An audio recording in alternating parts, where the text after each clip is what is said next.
Hello, today I'm going to show you how to determine what kind of retaining plate you have for your Sig P320 compact magazines. The newer magazines are going to use what we call a thinner retaining plate, and the way you can tell if you have the thinner retaining plate is you take the magazine apart, push the retaining plate in, remove the floor plate, and take it all apart. The thinner retaining plate is going to look like this. It's very, very thin. It also has a little square indent here so that it can lock into the floor plate.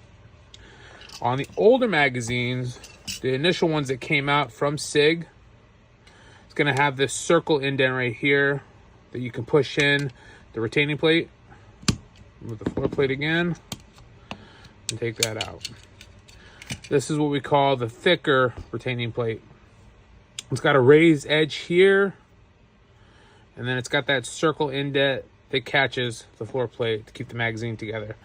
Those are the easiest ways to determine what kind of retaining plate you have for your P320 compact magazines.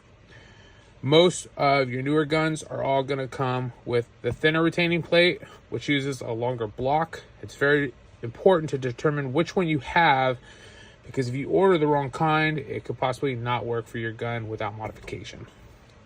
Hope this helps. Please rate us. Thank you.